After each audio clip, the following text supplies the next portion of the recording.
When Monster Hunter Wilds released back in late February this year, I made a video just before release expressing why I was not worried about the difficulty of the game. Looking back at that time, it was easy to be worried for the series due to its simplification of some of the Monster Hunter systems, but I had an inkling that even if the base game was too easy, it's just the base game and Master Rank is normally where the difficulty lies, and I was okay with that.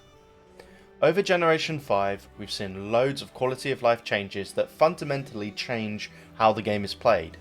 Capcom have added restocking, they've removed the movement stun for healing, they added fast travel and mounts in the form of raiders and the palamutes. In Generation 6, Monster Hunter Wilds, the community worry would be that these systems would go too far to cater to the new, more mainstream audience.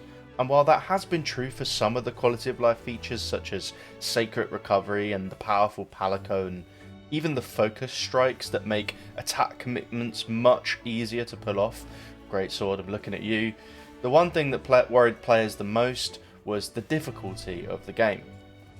I think it's fair to say for veteran players that the base game of Monster Hunter Wilds has been easy to say the least. Hunts were fast, easy, and monsters barely did damage when they hit you. Some players resorted to creating their own difficulty by restricting themselves and not bringing the Palico, not using Sacred Recovery, and not restocking.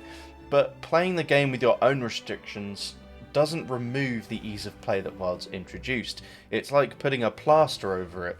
We all know the wound is still there.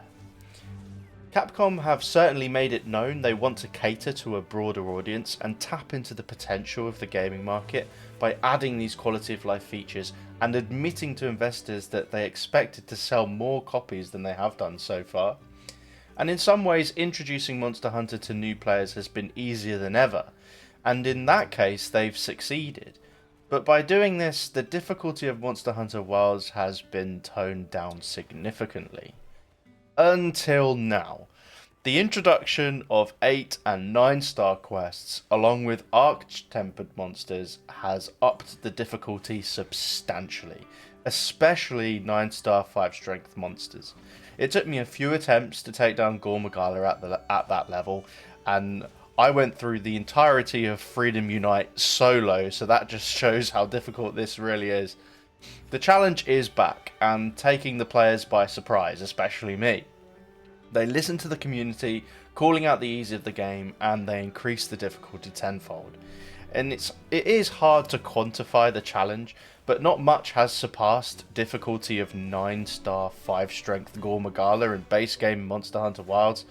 The crossover events that included Behemoth and Leshen are probably the only monsters that have topped that, with the exception of probably the arch-tempered monsters in base world, and even then they're probably just on par with Gore in Wilds.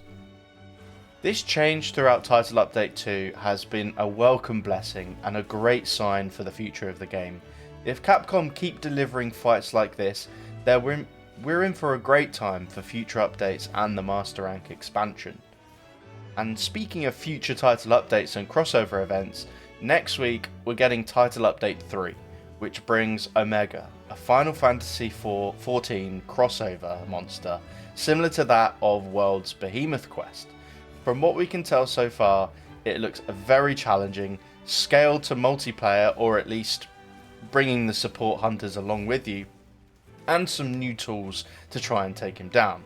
Omega is looking to be extremely challenging with 9 carts available for the hunt, and that doesn't include anyone that eats for insurance, Moxie, or has guts, which will help you substantially, it seems. We'll have to see how truly difficult it is on Monday, and if you thought that appears to be challenging enough, they've also added Savage Omega, an even harder version for us to tackle.